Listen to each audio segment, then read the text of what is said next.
আজকে আমি আপনাদের সঙ্গে শেয়ার করব ঢাকার বিক্রমপুরের ঐতিহ্যবাহী একটা পিঠের রেসিপি। আর সেটা হলো বিবেকানা পিঠে। আর এই পিঠেটার সাম ইনগ্রিডিয়েন্টস এবং বানানোর প্রসেসটা কিছুটা কেকের মতো মনে হলেও এটার স্বাদ ও গন্ধ কিন্তু কেকের থেকে সম্পূর্ণ ভিন্ন, এবং এটার টেস্টটাও কিন্তু এক কথায় অতুলনীয়। আর অবশ্যই সঙ্গে থাকবে কিন্তু অনেক টিপস অ্যান্ড ট্রিক্স। ফ্রেন্ডস, আমি মৌসুমি, আর আপনারা দেখছেন আমার cooking channel Mousumi's cuisine in USA. আশা করি আমার আজকের রেসিপিটা আপনারা লাইক করবেন। So please stay tune. Bibikhana পিঠাটা বানানোর জন্যে প্রথমে আমি চালের গুঁড়োটাকে শুকনো খোলায় 2 মিনিট মতো ফ্রাই করে নেব। তার জন্য আমি একটা প্যানে মেজারমেন্ট কাপের 1 কাপ পরিমাণ চালের গুঁড়ো দিয়ে ফ্রাই করে নিচ্ছি।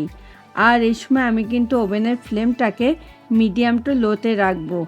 আর এইভাবে যদি চালের গুঁড়োটাকে প্রথমে ফ্রাই করে নিয়ে পিঠেটা বানানো হয়, তাহলে কিন্তু বিবেকানা পিঠেতে খুব সুন্দর একটা কালার আসবে এবং সুন্দর একটা স্মেলও বের হবে। তবে খেয়াল রাখতে হবে চালের গুঁড়োটা যেন আবার পুড়ে না যায়, সেক্ষেত্রে কিন্তু বিবেকানা পিঠের অরিজিনাল স্বাদটা নষ্ট হয়ে যাবে। এই পর্যায়ে এটাকে কিন্তু আমার ফ্রাই করে নেওয়া কমপ্লিট। এখন আমাকে কিন্তু ওয়েট করতে হবে চালের গুঁড়োটা খুব ভালো করে ঠান্ডা হওয়ার জন্যে। তারপরে আমি কিন্তু নেক্সট স্টেপে চলে যাব। এবার আমি একটা বোলের ভেতরে নিয়ে নিচ্ছি রুম টেম্পারেচারে থাকা 2টো এগ ও খেজুরের গুড় 1/2 কাপ। স্পেশালি যে কোনো পিঠেতে খেজুরের গুড়টা অ্যাড করলে কিন্তু সেই পিঠের স্বাদ এবং গন্ধটা এক কথায় হয় অতুলনীয়। তবে আপনারা চাইলে কিন্তু এখানে খেজুরের গুড়ের পরিবর্তে সেম অ্যামাউন্টের সুগারও অ্যাড করতে পারেন। এখন আমি একটা ইলেকট্রিক হ্যান্ড বিটার দিয়ে এটাকে ততক্ষণ পর্যন্ত বিট করব যতক্ষণ না গুড়টা খুব ভালো করে মেল্ট হচ্ছে। আর বিবিখানা পিঠের অরিজিনাল স্বাদটা পেতে হলে কিন্তু খেজুরের গুড়টাই অ্যাড করতে হবে। আর আপনারা চাইলে কিন্তু এই কাজটা করার জন্যে ইলেকট্রিক হ্যান্ড বিটারের পরিবর্তে হ্যান্ড উইক্স বা আপনাদের সুবিধে মতো যে কোনো জিনিসও ব্যবহার করতে পারেন। সেক্ষেত্রে কিন্তু টাইমটা একটু বেশি লাগবে। এই পর্যায়ে এটাকে কিন্তু আমার বিট করে নেওয়া কমপ্লিট। এখন আমি এখানে অ্যাড করছি 1/2 কাপ পরিমাণ নারকেল কোড়া ও 1/2 কাপ পরিমাণ মিল্ক পাউডার।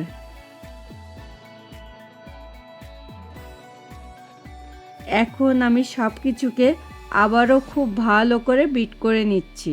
আর আমি কিন্তু সব ইনগ্রিডিয়েন্টসগুলোকে একসঙ্গে বিট করছি না, তাতে করে কিন্তু আমার বুঝতে খুব সুবিধে হবে এখানে ঠিক কতটা লিকুইড মিল্ক অ্যাড করতে হবে। কেননা এটার কনসিস্টেন্সিটা যদি পারফেক্ট না হয়, সেক্ষেত্রে কিন্তু বিবিখানা পিঠাটা পারফেক্টলি তৈরি হবে না। তাই এটার কনসিস্টেন্সিটা পারফেক্ট হওয়াও কিন্তু খুবই ইম্পর্টেন্ট। এটা বিট করার মাঝপথে আমি এখানে একে একে অ্যাড করছি 1/2 কাপ পরিমাণ লিকুইড মিল্ক, 1/2 টিস্পুন এলাচের গুঁড়ো ও 1/3 কাপ ঘি। এখন আমি সব কিছুকে খুব ভালো করে বিট করে নিচ্ছি। স্পেশালি এই পিঠেটাতে এলাচের গুঁড়ো ও ঘি অ্যাড করা হয় বলে এটার স্বাদ এবং গন্ধটা হয় কিন্তু একেবারেই আলাদা। এই পর্যায়ে এটাকে কিন্তু আমার বিট করে নেওয়া কমপ্লিট। এখন আমি এখানে অ্যাড করছি আগে থেকে শুকনো খোলায় ফ্রাই করে রাখা সেই চালের গুঁড়ো ও 1/3 টিস্পুন বেকিং সোডা। এখন আমি একটা স্প্যাচুলা দিয়ে সব কিছুকে খুব ভালো করে মিশিয়ে নিচ্ছি। আর এটাকে এমনভাবে মিশিয়ে নিতে হবে যাতে এটার ভেতরে যেন কোনো লাম্পস না থাকে। এই পর্যায়ে সব কিছুকে কিন্তু আমার মিশিয়ে নেওয়া কমপ্লিট। এখন আমি এখানে পরিমাণ মতো কুচানো আমন্ড, পরিমাণ মতো কিশমিশ ও পরিমাণ মতো কুচানো কাজু বাদাম অ্যাড করে সব কিছুর সঙ্গে একটু মিশিয়ে নিচ্ছি। আর আপনারা চাইলে কিন্তু এখানে আপনাদের পছন্দের নাটসও অ্যাড করতে পারেন। দেখুন এটার কনসিস্টেন্সিটা কিন্তু ঠিক এই রকমই হতে হবে। এখন আমি এই রকম একটা কেক মোল্ডের ভেতরে পরিমাণ মতো ঘি দিয়ে মোলটার চারপাশে হাত দিয়ে খুব ভালো করে মাখিয়ে নিচ্ছি। আর এই ঘিটা মাখিয়ে নেওয়ার কারণে কিন্তু পিঠেটা বেক হওয়ার পর খুব সুন্দরভাবে উঠে আসবে। তবে আপনারা চাইলে কিন্তু এখানে একটা বাটার পেপারও সেট করে নিতে পারেন।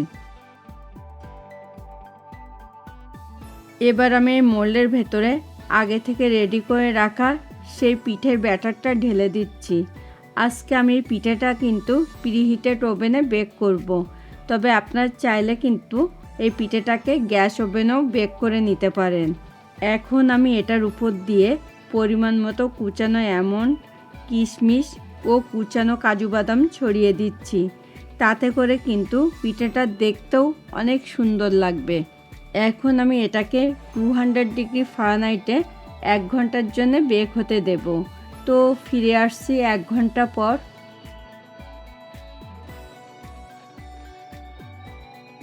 ফিরে এলাম 1 ঘন্টা পর।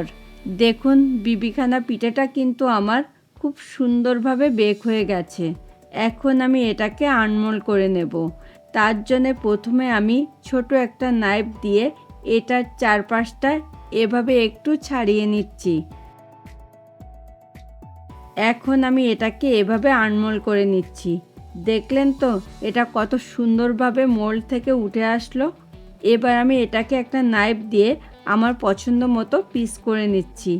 আর আমার আজকের এই রেসিপিটা আপনাদের ভালো লাগলে কিন্তু প্লিজ ভিডিওটাতে একটা লাইক করে দেবেন এবং আপনাদের মতামতটা কিন্তু প্লিজ কমেন্ট করে জানাতে অবশ্যই ভুলবেন না। দেখুন পিঠেটা কিন্তু খুব সুন্দরভাবে বেক হয়ে গেছে। মানে পিঠেটা কিন্তু এখন আমার পরিবেশনের জন্য একদম রেডি টু গো। এখন আমি এটাকে সার্ভিং প্লেটে তুলে নেব। ফ্রেন্ডস, আপনারা যারা প্রথম আমার চ্যানেলটাতে ভিজিট করছেন প্লিজ আমার চ্যানেলটাকে সাবস্ক্রাইব করুন। খুব তাড়াতাড়ি আবার দেখা হবে নতুন কোনো রেসিপি নিয়ে। Thanks for watching this video. Bye bye.